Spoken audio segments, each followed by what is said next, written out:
Dia, bem-vindos a mais um Apegando-se às Escrituras. Hoje nós vamos ver os capítulos 17 e 18 do livro de Deuteronômio, sabedoria para a nossa vida. Mas antes, vamos orar. Pai, obrigada porque você está aqui conosco, Deus. Obrigada porque você é aquele Deus que desperta antes de nós.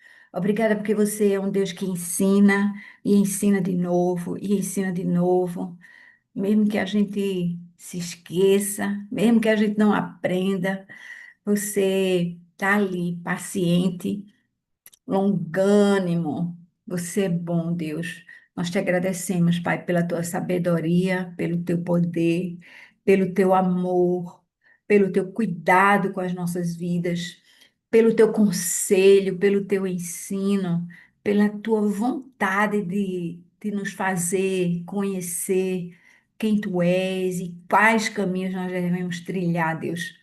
Ser conosco essa manhã, Pai, em nome de Jesus. Coloca, Pai, mais do teu Espírito Santo aqui. Vem abrir a nossa mente, abrir o nosso coração. Vem fazer com que possamos entender, Senhor, a grandiosidade de quem tu és e a importância vital de vida eterna da tua palavra. Obrigada, Pai, em nome de Jesus. Amém.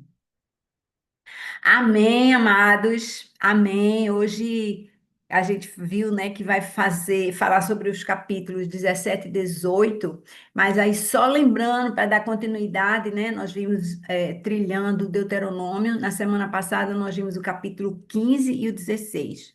No capítulo 15, a gente refletiu sobre o cancelamento de dívidas. Será que isso se relaciona conosco hoje?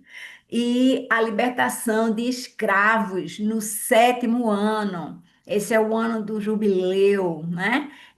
Isso é verdade para nós hoje. A gente precisa aprender a fazer essa conexão, né, do Antigo Testamento com o Novo Testamento. E no capítulo 17, perdão, no capítulo 16, nós vimos as festas ordenadas pelo Senhor. Havia três festas anuais e essas festas, elas simbolizavam grandes marcos da a trajetória humana, né, da história de Deus conosco, né? Então nós vimos que já haviam aquelas três festinhas ali, não vou dar spoiler aqui não, vai lá e olha, tá? Vai na playlist. Hoje a gente começando aqui com o primeiro versículo do capítulo 17. Verso 1: Não sacrifiquem ao Senhor, o seu Deus, um boi ou uma ovelha que tenha algum defeito ou imperfeição. Isso seria detestável para ele. Se um homem ou uma mulher que vive em uma das cidades que o Senhor dá a vocês for encontrado fazendo o que é mal aos olhos do Senhor, o seu Deus, violando a sua aliança, e em desobediência ao meu mandamento, adorar outros deuses, perdão, prostrando-se diante deles, ou diante do sol, ou diante da lua, ou diante das estrelas do céu, e vocês ficarem sabendo disso, investiguem o caso a fundo. Se for verdade e ficar comprovado que se fez tal prática detestável em Israel, levem o homem ou a mulher que tiver praticado esse mal à porta da sua cidade e apedreje-o até morrer. Olha, é proibido, minha gente, proibido oferecer a Deus animais com defeito ou imperfeição física, né? Animais cegos, animais mancos, né? Isso está lá desde antes, né? Mas também em Malaquias, o último dos profetas, né? Dos livros dos profetas, o último livro do Antigo Testamento, Malaquias 22. Lá nos versículos 20 a 22 está colocado isso aí, né? E aí a gente vê como Deus, ele detesta, né, que alguém faça isso com ele. É um insulto à majestade de Deus, alguém trazer alguma oferta que não seja excelente diante dele. Isso, gente, é verdade para nós hoje também. Às vezes a gente faz uma oferta do nosso tempo, né? Meia boca, meia boca. A gente vai para o culto, mas a gente chega atrasado. A gente vai para o culto, mas fica ligado no celular. Ou fica preocupado com quem veio e quem não veio. Quem está ali, ou quem não é, o pessoal da minha célula, está preocupado com o pessoal da minha célula, mas você tinha que estar ali louvando ao Senhor. Então, às vezes, a gente até tem boa vontade, sabe? A gente quer fazer alguma coisa que é boa, mas a gente rouba a majestade de Deus que devia ser respeitada, né? Em todo momento, na verdade, naquele momento em particular. E esse trecho que a gente leu também, perdão, já a gargantinha está meio ruim.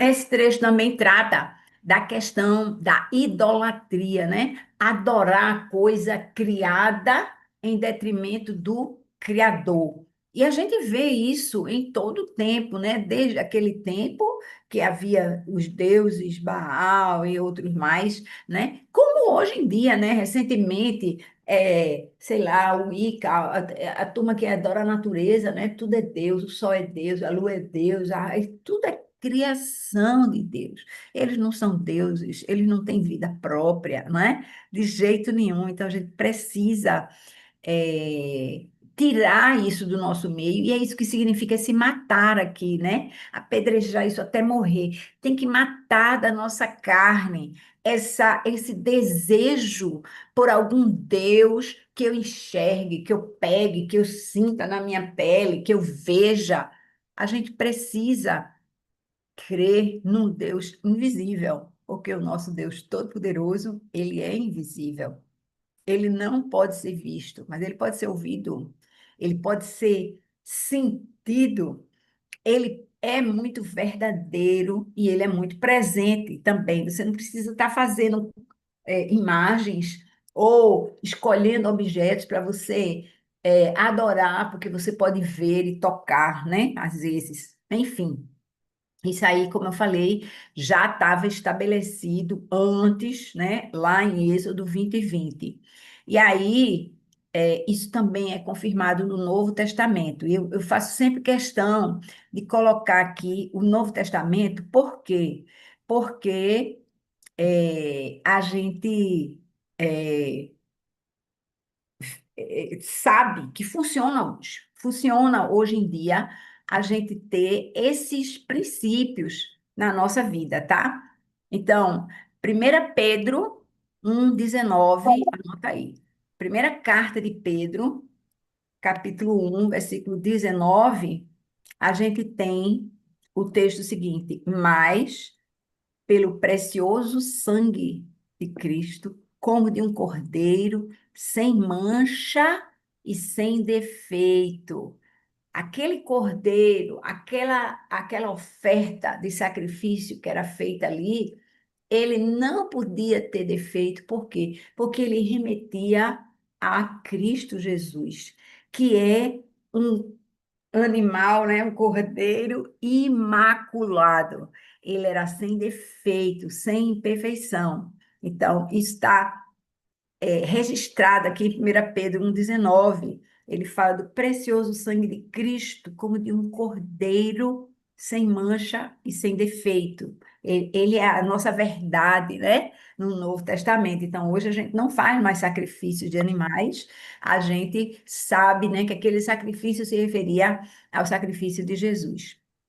Também 1 Coríntios 5, versículos 11 a 13, a gente lê assim: mas agora estou lhes escrevendo que não devem associar-se com qualquer que, dizendo-se irmão, seja imoral, avarento, idólatra, caluniador, alcoólatra ou ladrão. Com tais pessoas vocês não devem comer. Pois como haveria eu de julgar os de fora da igreja? Não devem vocês julgar os de dentro? Deus julgará os de fora. Então a gente não tem que estar botando nota o que que o mundo faz, né? Aí ele diz: expulsem esse perverso do meio de vocês. Ora, muita gente acha assim: Deus, essa pessoa está na igreja, a gente tem que amar, a gente tem que amar e deixar. A gente ama.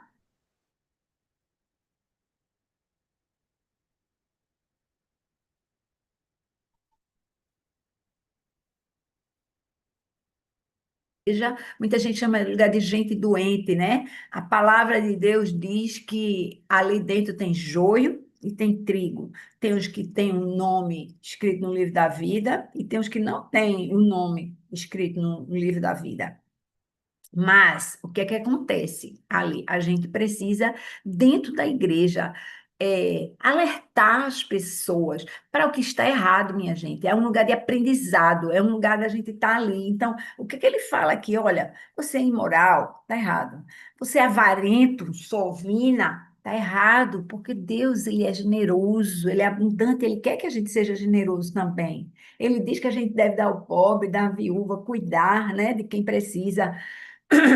Idólatra, que é o caso que está tratado aqui, né? Caluniador, gente que fala as coisas sem saber, ouvi dizer, não, ouvi dizer, estão dizendo por aí, eu repetindo, não pode. Hoje está terrível, desculpa, gente. Versículo 6, vamos à frente. Pelo depoimento de duas ou três testemunhas, tal pessoa poderá ser morta, mas ninguém será morto pelo depoimento de uma única testemunha. As mãos das testemunhas serão as primeiras a proceder à sua execução, depois, as mãos de todo o povo. Eliminem o mal do meio de vocês.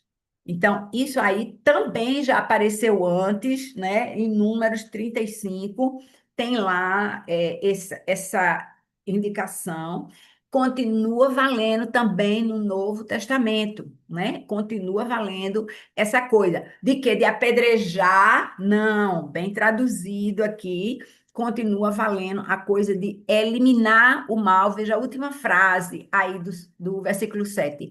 Eliminem o mal do meio de vocês. Então, antes havia toda aquela coisa de morte, né? Uma morte explícita, uma morte natural, representando a morte espiritual que o pecado leva, né? Esse é o destino, né? De quem peca, o pecador está destinado à morte.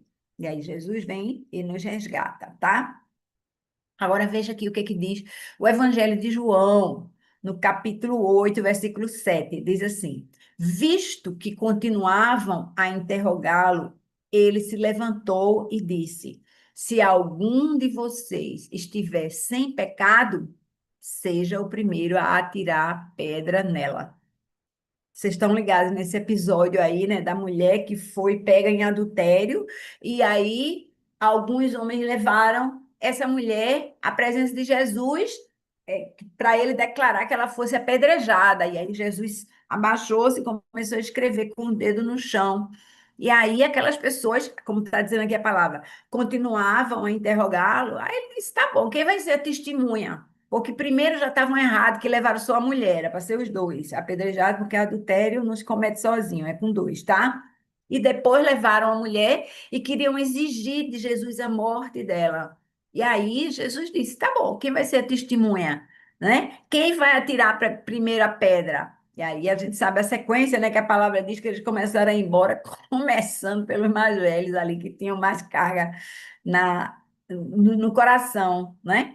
E aí, a primeira carta de Paulo a Timóteo diz assim, no capítulo 5, versículo 19: Não aceite acusação contra um presbítero, a não ser que seja apoiada por duas ou três testemunhas. Seguindo o mesmo princípio, Paulo ele aconselha Timóteo: olha, alguém pode falar mal de alguém, né? Falar que alguém está fazendo alguma coisa, mas pode ser uma atitude, sei lá, de ira, de retaliação, alguma coisa infundada.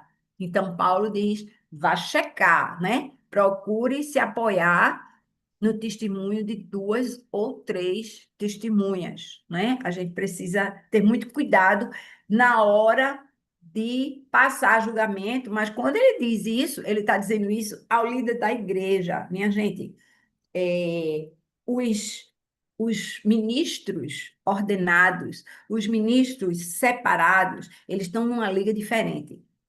Então, eles são autoridade espiritual na nossa vida, a gente precisa entender. Então, você acha que tem alguém fazendo alguma coisa errada? Se você tem autoridade para dizer isso, e autoridade é uma coisa que você ganha pela confiança, pelo seu coração, né? Querendo o bem da pessoa, você pode falar com a pessoa pode ouvir ou não. Se a pessoa não ouvir, você pode sim levar isso a autoridade espiritual. Você pode levar assim ao pastor, à pastora. Para quê? Para cuidado. Você não tá. Agora não vai contar. Tem gente que é assim, contei para os irmãos aqui para todo mundo orar por ele. Isso chama fofoca, maledicência. Deus odeia, Deus detesta isso, sabia? E aí é importante que a gente entenda como proceder, né? Tem alguém fazendo alguma coisa errada hoje? Tem. Pode levar para o pastor, pode levar para a autoridade espiritual. Agora, você mesmo não pode sair por aí, nem julgando a pessoa, nem falando para os outros, tá bom? Mais para frente agora, versículo 8 diz assim o texto: Se aos seus tribunais vierem casos difíceis demais, agora ele está falando de como os juízes devem proceder. Se vierem casos difíceis demais para serem julgados, tais como crimes de sangue, litígios ou agressões, dirijam-se ao local escolhido pelo Senhor, o seu Deus, e apresentem-se aos sacerdotes levitas e ao juiz que estiver exercendo o cargo na ocasião. Consultem-nos e eles darão a você o veredicto. Tratem de fazer tudo o que eles ordenarem. Procedam de acordo com o veredito e as instruções que eles derem a vocês. Não se desviem daquilo que eles determinarem para vocês, nem para a direita, nem para a esquerda. Querem agir quem agir com rebeldia contra o juiz ou contra o sacerdote que ali estiver no serviço do Senhor, deverá ser morto. Assim, vocês eliminarão o mal de Israel. Quando souberem o ocorrido, todo o povo temerá e não agirá mais com arrogância. Deus está colocando um título para isso. Arrogância é você não se submeter à visão, à decisão daqueles homens escolhidos e ungidos por Deus. Ele disse que a gente vai cuidar dessa ovelha assim, assim. Não, eu acho que a ovelha devia ser punida, eu acho que a ovelha devia ser expulsa, eu acho que isso a gente acha muito, né? Deus sabe quem ele tem colocado como autoridade espiritual. E veja bem, isso não quer dizer que a autoridade espiritual está sempre certa, viu, minha gente? Como ser humano, né? A pessoa pode errar, mas Deus está na causa. Ele com Deus, ela com Deus. Não tem nada a ver com você. Para você, a palavra de Deus é obedeça à sua autoridade espiritual. Deus ama a hierarquia. Deus ama a ordem, né? Principalmente a que ele estabeleceu, tá bom? Vamos ver exemplos relacionados no Novo Testamento. Mateus 23, 2 e 3, versículos 2 e 3 diz assim: isso aqui é Jesus falando, tá? Os mestres da lei e os fariseus se assentam na cadeira de Moisés. Obedeçam-lhe e façam tudo o que eles lhes disserem, mas não façam o que eles fazem, pois não praticam o que pregam. Jesus sabia que aqueles homens estavam sentados ali, falando, mandando, ordenando, julgando, mas eles mesmos não estavam sendo corretos, né? Eles mesmos não estavam praticando o que pregavam. Mas o que é que Jesus diz a eles? Jesus diz: olha, os mestres da lei e os fariseus, eles se assentam na cadeira de Moisés. Então, obedeçam e façam tudo o que eles lhes dizem. E aí eu vou dizer uma coisa, gente. Eu conheço muita gente que em vários pontos, não concorda com a palavra de Deus. Eu digo a você com toda sinceridade, isso é de uma inocência atroz. Isso significa que essa própria pessoa precisa saber em que crer. Precisa saber em que crer, porque isso aqui é a palavra de Deus. Isso aqui é o Deus em que nós dizemos que cremos, nos orientando, nos dizendo como nós devemos proceder. E aí você diz, com isso eu não concordo, significa, eu sou rebelde. Eu digo que creio em Deus, mas eu não faço do jeito que Deus diz. Vocês entendem? A gente não pode pegar uma palavra e dizer, não, essa eu gosto, fica. Essa não, eu não gosto, sai. A gente não pode fazer isso. A gente não pode escolher Deus pela metade. A gente precisa escolher Deus por inteiro, e isso é essencial. Outro trecho aqui para a gente, Romanos 13, versículos 1 e 2. Diz assim: todos devem sujeitar-se às autoridades governamentais, pois não há autoridade que não venha de Deus. As autoridades que existem foram por ele estabelecidas. Portanto, aquele que se rebela contra a autoridade está se colocando contra o que Deus instituiu. E aqueles que assim procedem trazem condenação sobre si mesmos. Gente, esse negócio é muito sério. Esse negócio é muito sério. Por quê? Porque Deus está dizendo, eu instituí a autoridade está ali. E ele ainda diz mais: orem pelas autoridades, orem pelos governantes. Tá errado, mas você vai orar pelo governante. Então, são coisas que Deus deixa muito claro na sua palavra. E muita gente diz assim: não, eu acho que essa pessoa. Blém, blém, blém, blém, blém, blém, blém, bota para baixo, você está botando para baixo, aí a palavra está dizendo aqui. Você está se colocando contra o que Deus instituiu. Aí isso quer dizer que a pessoa é perfeita? Não, mas a pessoa é intocável naquilo que Deus colocou na mão dela. Ah, mas a pessoa está trazendo mal para a nação, para o estado, para a cidade, para a localidade, né? Para a instituição, tá? Deus vai mover. Deus está no controle e nós precisamos crer nisso. Nós precisamos crer nisso. Agora, uma coisa você deve fazer: orar. Ore pela autoridade.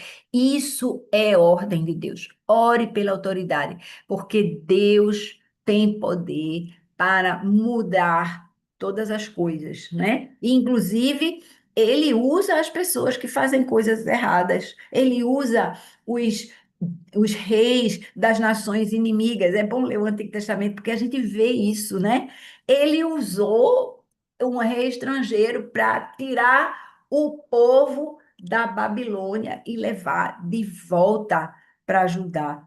Minha gente, é importante a gente entender isso. Deus controla todas as coisas, né? Na verdade, ele não só autorizou, como ele financiou aquela volta, organizou aquela volta, né? Porque ele tinha poder sobre a terra de Judá. Ele tem poder sobre todas as coisas. Aleluia. Vamos correr aqui um pouquinho. Versículo 14. Quando entrarem na terra que o Senhor, seu Deus, dá a vocês, tomem posse dela e nela tiverem se estabelecido, tomarem, por isso que não fechou, tomarem posse dela e nela tiverem se estabelecido, caso digam, queremos um rei que nos governe como tem todas as nações vizinhas, tenham o cuidado de nomear o rei que o Senhor, o seu Deus, escolher. Ele deve vir dentre os seus próprios irmãos israelitas. Não ponham um estrangeiro como rei, alguém que não seja israelita.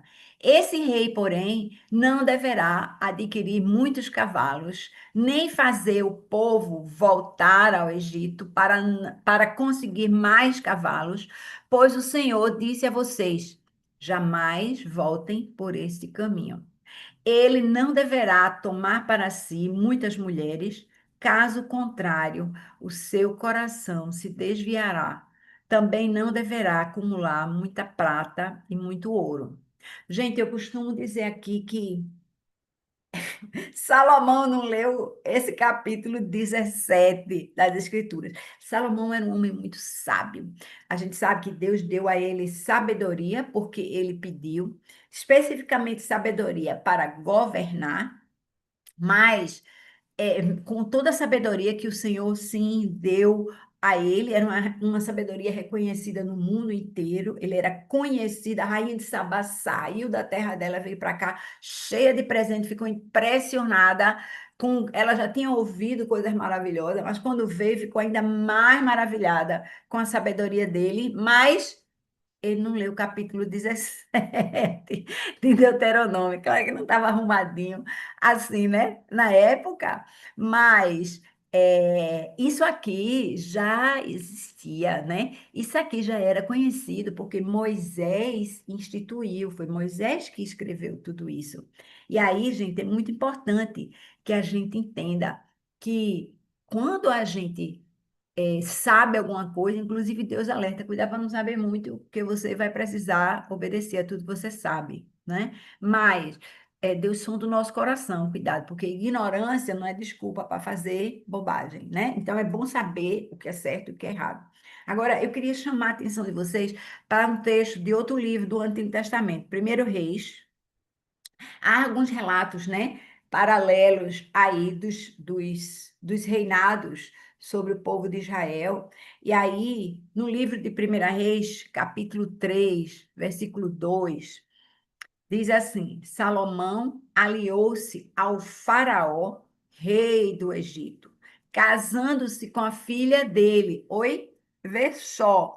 E aí Deus disse assim: não, Deus disse para não voltar lá para pegar cavalo. Ele não pegou nem cavalo, ele pegou a filha de Faraó para fazer aliança, né? Para fazer aliança. Salomão fez muito disso, né? Aliança com os povos vizinhos através de casamentos. E aí, continuando ainda em 1 Reis 3:1, ele a trouxe, aquela filha, né, do rei do Egito, ele a trouxe à cidade de Davi até terminar a construção do seu palácio e do templo do Senhor e do muro em torno de Jerusalém. Então, ela é a primeira esposa de Salomão citada na Bíblia. Então, não se sabe se foi a primeira ou se não foi, mas foi a primeira que apareceu citada ali. O filho dele, Roboão, que o sucedeu, ele era filho de outra mulher. Então, essa história aí, que também era estrangeira, diga-se de passagem, né? Então, veja bem. Eu fico pensando aqui, como é que o homem mais sábio do mundo sabia muita coisa, escreveu sobre botânica, minha gente sabe, escreveu sobre planta, era um homem culto, ele escreveu ainda vários salmos também, né? Ele era um homem sapientíssimo, mas apesar de ter tido, né, o exemplo do seu pai Davi, que honrava a Deus em todas as coisas, ele não soube se conduzir. E aí, a gente olhando, ainda Primeira Reis, aí se você quiser checar depois, Primeira Reis 4:26 e Primeira Reis 10, de 26 a 28, você vai ver que Salomão, ele quebra a regra ao acumular cavalos e carros do Egito. Tá lá, vários, ele tinha muitos carros e o Egito, ele exportava, né, animais de boa qualidade. Ainda a Primeira Reis é um relato bem operacional, vamos dizer assim, né? O prático da história aqui. Então, Primeira Reis 11, de 1 a 4, diz que as mulheres de Salomão desviaram o seu coração. Minha gente, esse homem tinha 700 mulheres e 300 concubinas. Veja como é que isso concilia com esse trecho que a gente acabou de ouvir. Capítulo 17, versículo 17. Ele, o rei, né, não deverá tomar para si muitas mulheres. Caso contrário, o seu coração se desviará. Aí o que aconteceu? Moisés não obedeceu a isso. E aí, 1 Timóteo 6:10, ele diz assim: pois o amor ao dinheiro é a raiz de todos os males. Algumas pessoas, por cobiçar o dinheiro, se desviaram da fé e se afligiram com muitos sofrimentos. É muito importante que a gente não se deixe enganar, sabe? Às vezes a gente quer trabalhar para o bem da nossa família, a gente quer, claro, prosperar, Deus quer que a gente prospere, mas você não pode trocar uma coisa por outra, né? A gente vai, com boa vontade, com boa intenção, procurar trabalhar, mas a gente relaxa da nossa família, e aí a gente coloca, né? Os bens acima de Deus, acumular, acumular, acumular, né? Isso não é uma coisa que a gente deva fazer, né? Trabalhar fora da medida, e deixando a família em segundo plano, embora que eu estou trabalhando para a família, mas eu estou roubando da família a minha presença, eu estou roubando meus filhos do cuidado, da atenção, da orientação que eles precisam ter, ou seja, eu estou colocando, como se diz, o carro na frente dos bois, né? Seguindo aqui mais para o final, versículo 18. Quando subir ao trono do seu reino, mandará, o rei, né? Mandará escrever para si em um rolo, uma cópia desta lei, que está aos cuidados dos sacerdotes levitas. Terá sempre essa cópia consigo e deverá lê-la, oi? Todos os dias da sua vida, para que aprenda a temer ao Senhor, o seu Deus, e cumprir fielmente todas as palavras desta lei e todos estes estatutos. Isso fará que ele não se considere superior aos seus irmãos israelitas e que não se desvie dos mandamentos nem para a direita nem para a esquerda. Assim, prolongará o seu reinado sobre Israel, bem como o dos seus descendentes. Bom, a gente sabe o que aconteceu, né? Se não sabe, devia saber o que aconteceu depois do reinado de Salomão, né? Essa palavra que está dizendo assim, prolongará o seu reinado sobre Israel, foi cortada durante o reinado de Salomão. Deus disse: olha, eu não vou tirar de você agora, eu vou dividir a terra de Israel. Ele disse, né? Ela vai ser dividida, o seu reino vai ser dividido. Eu não vou fazer isso agora, enquanto você vive, por amor a Davi, o seu pai. Por amor a Davi, porque ele era seu pai, você era o queridinho dele, porque era filho de Batseba, né? Eu não vou dividir durante a sua vida. Mas assim que ele morreu, Roboão assumiu, mas já tinha Jeroboão, uma luta ali que a gente já viu, né, recentemente aí na leitura bíblica anual que aconteceu. Isso é coisa da semana passada. Aí, então, é muito importante que a gente entenda, né, que os preceitos de Deus, as orientações de Deus, elas são para ser seguidas. Você vê, o próprio Deus, ele deu fortuna a Salomão. O próprio Deus deu sabedoria a Salomão, mas ele não soube administrar o presente, né? Às vezes, o bem que Deus dá, a bênção que Deus dá, o favor que Deus nos dá, a gente usa mal e acaba se afastando de Deus, né? A gente tem posse, aí vai viajar, ou então vai para a praia, ou então faz alguma coisa, né? E se esquece de ir para a casa de Deus. Ou para de servir na casa de Deus. Não, não posso porque eu estou ocupado. Não, ali. Então, a gente precisa aprender a receber sim as bênçãos de Deus, porque Ele é generoso, Ele quer nos dar alguma coisa boa, mas a gente não pode perder, né, Deus como primeiro da nossa vida, como o mais importante, né?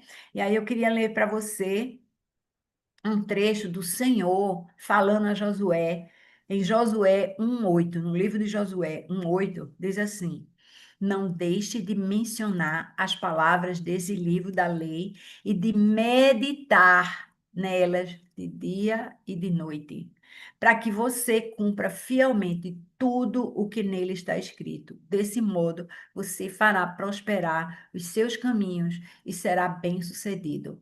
Do mesmo jeito que foi ordenado lá em cima, né, em Deuteronômio 17, que o rei deveria ter uma cópia da lei. E ele deveria ler aquilo todo dia, né? Todos os dias. Está ali nos versículos 18 e 19, que a gente acabou de ler. Quando ele subir ao trono, ele vai escrever para si, em um rolo, uma cópia da lei.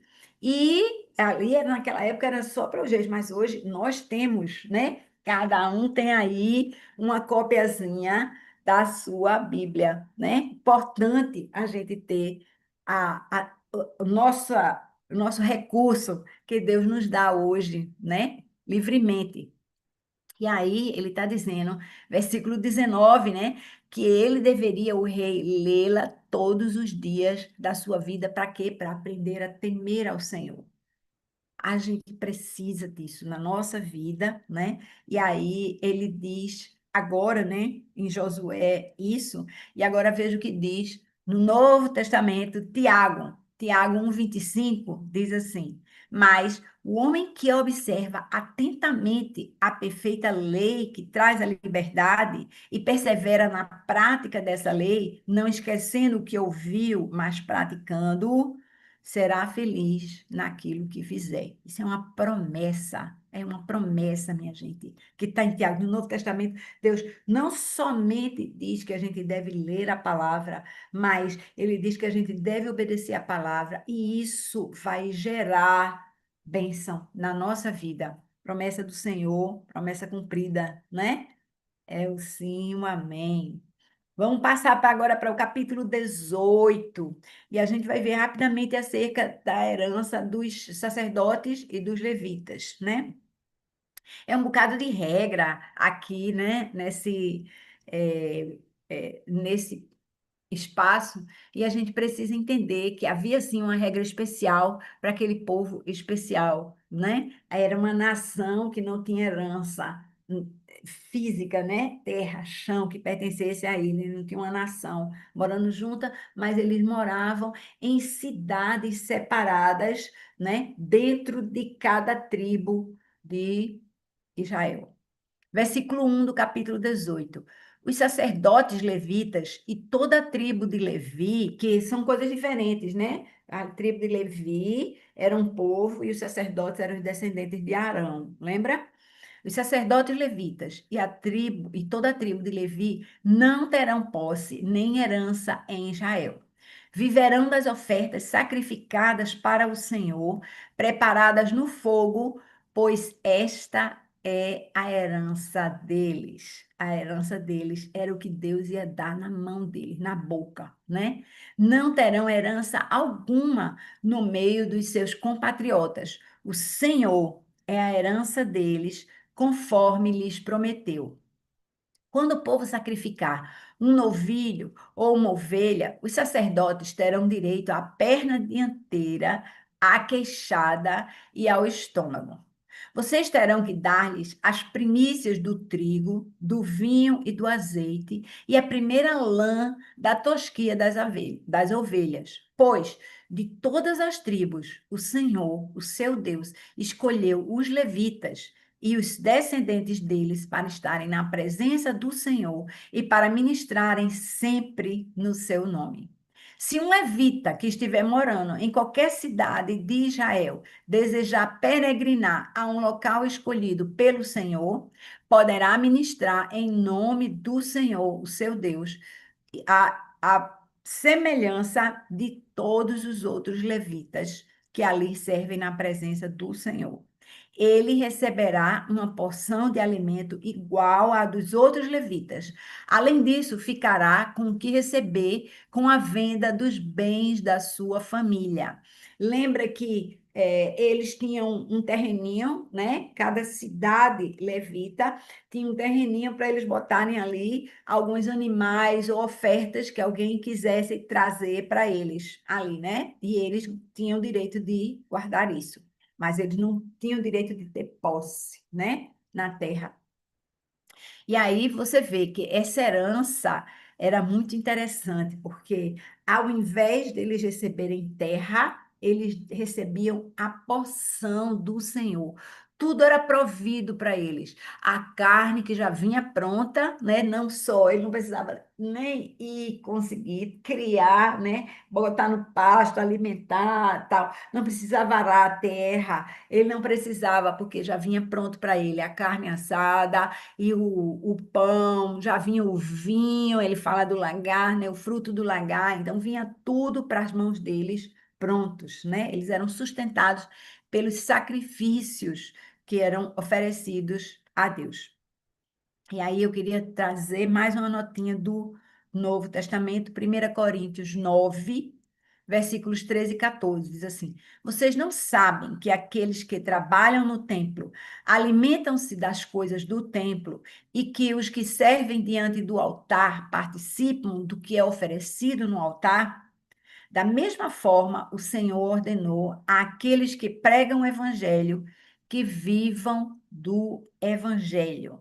Então, a gente sabe que hoje existem pastores, pregadores que são contratados, né, que recebem pelo seu salário, pelo seu trabalho ali, pelo seu esforço, e alguns outros não. Por quê? Porque a gente não vive embaixo dessa lei mosaica. Aí, né, a gente vive, a gente está falando, não, mas agora a gente está falando de 1 Coríntios, a igreja estava se organizando ali, e vocês sabem que eles viviam às custas ali das pessoas, né? Jesus e os 12, eles eram alimentados por mulheres que andavam com eles e elas é que providenciavam tudo, né? Elas arrumavam os recursos e elas cuidavam da alimentação deles, cuidavam deles o tempo todo, né?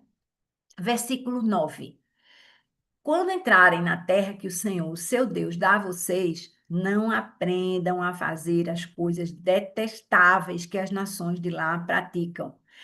Preste atenção, aqui para mim está em vermelho. Não permitam que se ache alguém no meio de vocês que queime em sacrifício o seu filho ou a sua filha, que pratique adivinhação, ou se dedique à magia, ou faça presságios, ou pratique feitiçaria, tampouco que faça encantamentos, que seja médium, consulte os espíritos ou consulte os mortos.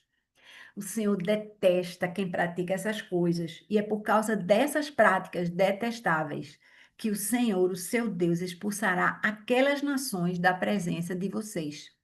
Permaneçam inculpáveis diante do Senhor, o seu Deus. As nações que vocês vão expulsar dão ouvidos aos que praticam magia e adivinhação.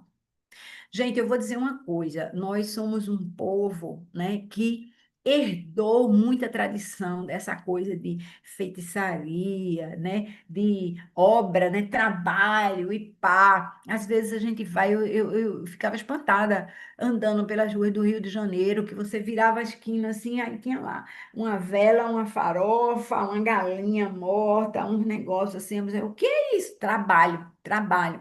Muita influência, né, da cultura africana no nosso meio. Então a gente tem muita coisa, tarô, né? Muita gente vê, lança coisa, então passagem de ano, vou muito falar sobre isso, feitiçaria, tem muita coisa dessa espalhada na nossa cultura, mas Deus, ele relega tudo isso. Deus detesta isso e ele não quer que a gente faça isso. Aqui em particular, ele fala de no versículo 10, né, queimar crianças, aquilo se referia a um culto que eles faziam ao deus Moloque. Eles queimavam crianças, vê só que insensatez, meu Deus do céu, né? E aí, essas crianças eram sacrificadas e eram queimadas ali. Você pode ver isso, essa Deus falando contra isso lá em Levítico 20. Levítico 20, versículos 2 a 5, eu fui lá para mostrar para vocês. Levítico 20, 2 a 5, Deus condena isso também ali, tá? Muito importante que a gente entenda, e muita gente ainda pratica isso hoje. Não é muito conhecido, mas práticas de sangue, né? Se não de matar, de cortar, de pegar o sangue, de ofertar e fazer coisas, né? Ali, acertos, né? Com entes é, demoníacos aí. Isso é muito ruim.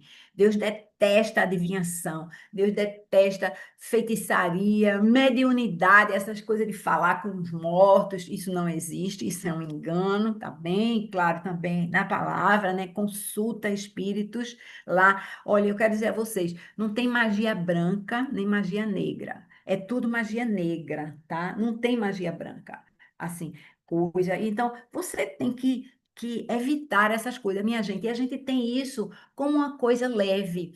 Enfiar a faca no pé da bananeira de São João, né? Tá chegando São João. Enfiar a faca para ver se o leitinho que vai escorrer dali, a gente sabe, porque é uma coisa natural, vai escorrer o leitinho. Aí tem a letra de com quem você vai casar, tem uns negócios desses, né? Olhar o rosto refletido na bacia, junto da fogueira ali. Minha gente, é muita coisa estranha. Halloween é uma festa comemorada no mundo inteiro, festa da feitiçaria. Não, é uma brincadeira de criança. Todo mundo sabe que não vale nada, que não é nada, taraná. E tá errado, minha gente. Tá errado isso, porque está, mesmo sem crer, você está incorporando o exército do oculto, incorporando o exército de Satanás, incorporando o exército daquilo que Deus detesta.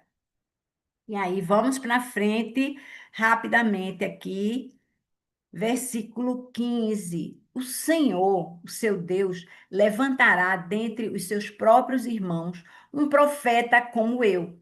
Vocês devem ouvi-lo, pois foi isso que pediram ao Senhor, o seu Deus, em Horebe, lá no monte, lá, no dia em que se reuniram, quando disseram: Não queremos mais ouvir a voz do Senhor, o nosso Deus, nem ver o seu grande fogo, senão morreremos. O Senhor me disse: Vocês têm razão. Levantarei do meio dos seus irmãos um profeta como você, em cuja boca porei as minhas palavras. Ele dirá a vocês tudo o que eu lhe ordenar.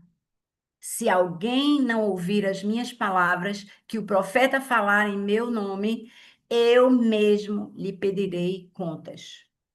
Olha, Atos 3, 22 e 23. Pedro falou após aquele episódio da cura, sabe? A cura do coxo na porta do templo. Então, depois daquilo feito, eles queriam adorar, né? A Pedro, porque estava fazendo aquilo ali.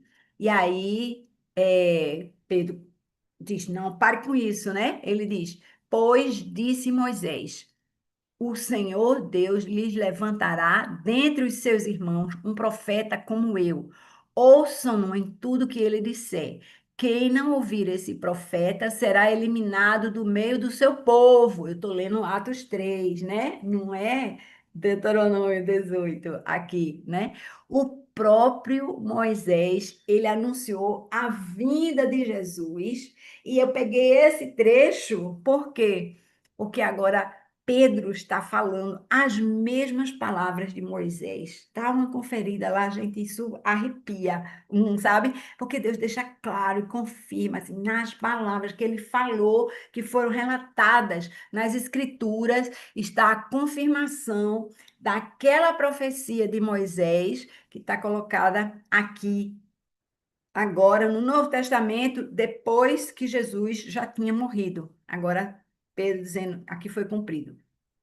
E agora, fechando o capítulo 18, versículos 20 a 22, diz assim: O profeta, porém, que ousar falar do meu nome, no meu nome, alguma coisa que eu não lhe ordenei, ou que falar em nome de outros deuses, deverá ser morto.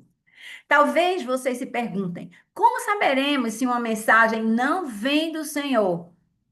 Se o que o profeta proclamar em nome do Senhor não acontecer nem se cumprir, esta mensagem não vem do Senhor. Aquele profeta falou com presunção, não tenham medo dele. Olha, de novo, né? Trazendo para Novo Testamento, no Evangelho de Mateus.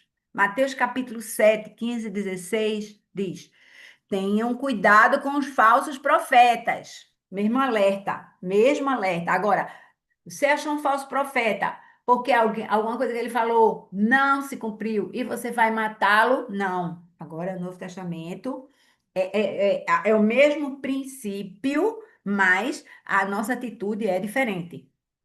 Diz assim. Tenham cuidado, né, com os falsos profetas. Eles vêm a vocês vestidos de peles de ovelhas, mas por dentro são lobos devoradores. Pelos seus frutos vocês os reconhecerão. Alguém pode colher uvas de um espinheiro ou figos de ervas daninhas? Essa é a palavra do Senhor, minha gente, dizendo: olhe o fruto, olhe o que está gerando a partir dali. Aquilo gera amor, aquilo gera fé no Senhor, no Deus verdadeiro, não é um Deus de qualquer jeito, é um Deus verdadeiro. Ou você segue um ídolo, né? Ah, esse pastor é imperdível. Ah, a palavra dessa mulher é poderosa. Ah, não, é o Senhor, é o Senhor. E aí você vai ver que o fruto disso são discípulos de Cristo. Discípulos de Cristo. Ah, o verdadeiro profeta, profeta hoje é aquele que professa a palavra de Deus, aquele que declara a verdade, aquela verdade com um V bem grande, né? Esse é o profeta, é o que fala a verdade bíblica. E esse é aquele que vai gerar discípulos de Cristo. Vai fazer com que as pessoas conheçam o Deus verdadeiro, o Deus de milagre, o Deus de promessa, o Deus de bondade, o Deus de generosidade, sobretudo o Deus de amor. Amém? Vamos embora, minha gente. Como é que vocês estão aí nesse dia meio molhadinho, né? Como é que estamos? É com vocês. Vai, Lari. Fala aí. Eu vou ver se eu tiro o fone para ficar melhor, porque você disse que estava cortando, não foi? Antes estava, agora está Agora perfeito. tá bem? Ah, Tá então, bem. então tá bom. Hoje tem tanta coisa, Kátia, que eu tô aqui até pensando no que eu vou falar, porque assim, é sério, eu fui anotando, eu digo, minha gente, é para ser rápida. Então, eu digo, meu Deus do céu. Então, assim, a Ó, primeira fica coisa que liberada, porque hoje, ó, o cílio, então, pastor não tá, Ana Cristina não tá. então tu me Vai. corta, vice. Mas assim, a primeira coisa que me chamou muita atenção foi a questão do equilíbrio financeiro. Quer dizer, a gente não está, a gente e assim trazendo sempre, eu gosto muito dessa coisa do trazer, né, para o contexto presente, né? Então você vê lá, olha, a qualquer um, inclusive ao Salomão que ele deu tudo.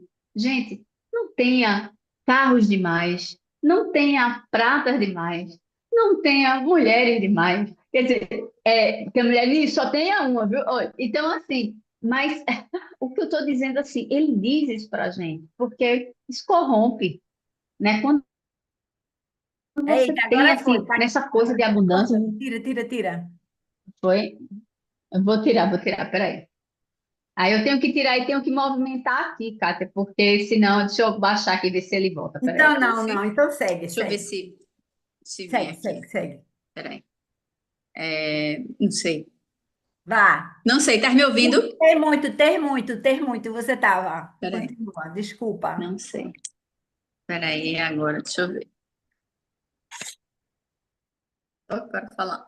Alô, estás ouvindo? Eu tô ouvindo, só não tô vendo. Mas Agora. eu não tô, mas enfim. Estás ouvindo?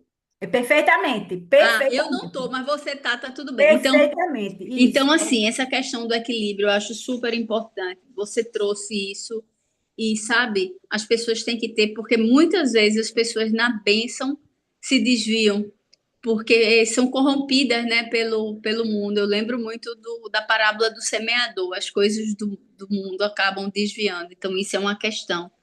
A outra que me chama muita atenção, assim, são essas questões das festas, né, como o Halloween, que você também trouxe, porque, assim, como o carnaval, o Halloween é, é E eu fico assim, eu fico impressionada como as pessoas fazem isso, achando maravilhoso trazer coisas assim diabólicas mesmo. Você vê aqui mesmo no prédio, em alguns pisos, a decoração é de assustar você, de você sair correndo. Eu tô falando sério, é Ah, assustador. é É uma verdade. coisa assim terrível. Então, assim, a gente não, a gente às vezes a gente se engana com essa coisa, entre aspas, da cultura e permite, né? Isso veio, né, dos Estados Unidos, no Canadá, isso aí.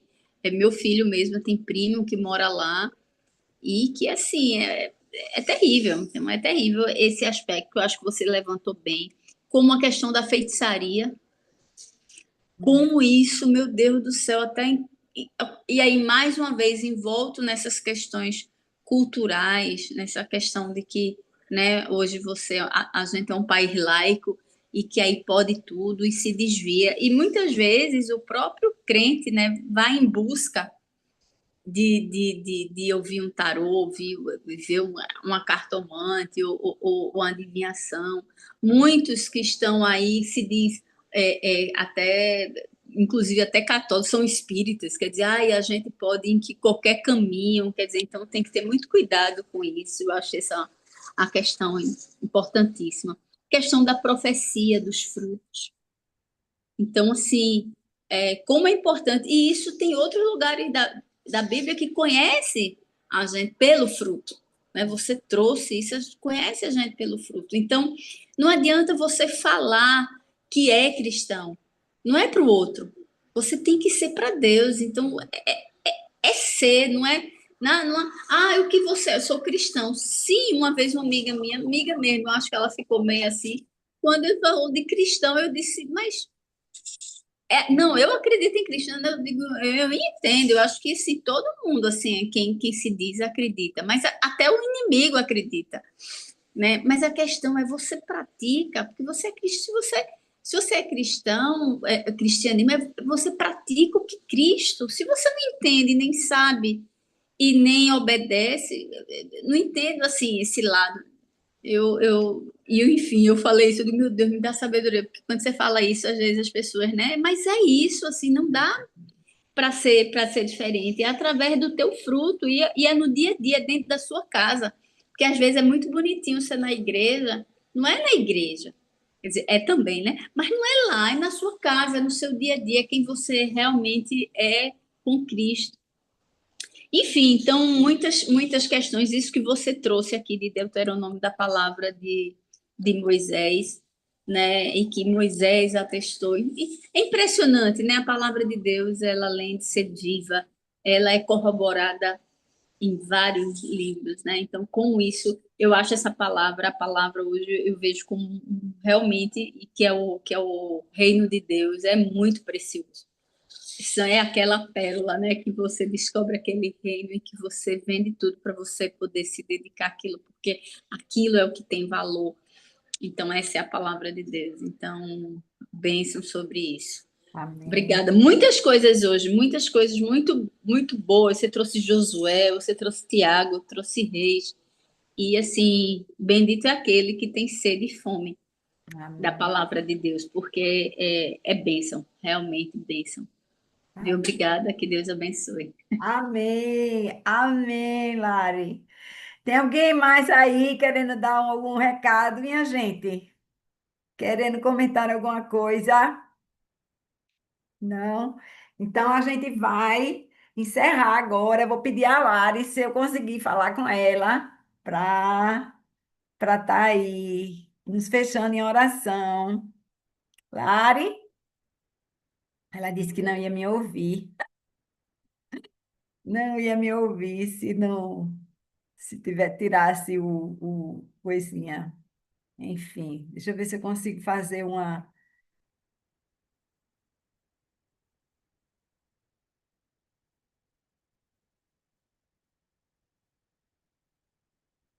chamadinha para ela aqui. Se não conseguir, tudo bem, a gente ora. Será que alguém aqui vai se Eu posso orar, viu? Eu posso orar, viu, Cátia? Eu botei o fone do ouvido porque eu não estava te ouvindo. Quando eu É, falei eu que você estava sei. ouvindo, mas eu não estava, eu botei agora eu estou ouvindo. Mas aí vocês têm Maravilha. que ver se quando você preferir que eu ore, se eu desligue, é melhor, ou permaneça, eu posso. Você está ouvindo Do bem? jeito que você estava falando, estava perfeito. Agora eu estou ouvindo perfeitamente e só não estou lhe vendo. Mas seria bom Tá se fosse, bom, mas também não precisa, não. Se mas eu posso fica mais colocar aqui. fácil. É porque eu coloquei, eu tirei para. Eu gosto quando as outras pessoas entram, eu estar, né? Porque aí agora. Tá Quer que eu perfeito. ore agora? Sim. Pai, em nome de Jesus, Senhor Deus, obrigada, Senhor, principalmente pela tua presença, Senhor, porque tu conduz todas as coisas, Senhor Deus. Pai, dá a gente como tu desse ao Rei, Senhor, essa fome e sede para que a gente leia diariamente assim a tua palavra, Senhor, para que a gente possa aprender, Senhor, a te temer, Senhor, a te adorar, Senhor, porque tu é esse Deus, Senhor, que é nosso Pai, que nos instrui, nos ensina, edifica, Senhor, que tem um futuro para a gente, Senhor. Obrigada, Senhor. Obrigada porque tu nos deste, Senhor, essa palavra para que a gente possa não só ser abençoado, mas abençoar outras pessoas. Obrigada por Kátia hoje, Senhor, porque tu desse esse dom, Senhor, como mestre, Senhor, e que a gente pode aprender e beber dessa fonte vinda de ti, Senhor Deus. Ser por nós, Senhor Deus, abre a nossa mente, o nosso coração para o que tu já fez e o que tu faz e o que tu sempre tu fará. Obrigada, Senhor, em nome de Jesus. Amém. Amém. Amém. Hoje de tarde vamos falar mais, viu? Na classe bíblica, hoje nós vamos falar do Salmo 139 junto com o Salmo 119. Vai ser uma bênção, o Senhor Deus sendo revelado, né? Nas suas maravilhas, na sua criação. Maravilha. Amém. É isso, venha-se Foi embora, maravilha. Lucas. Chegue Glória na hora, viu? a Deus.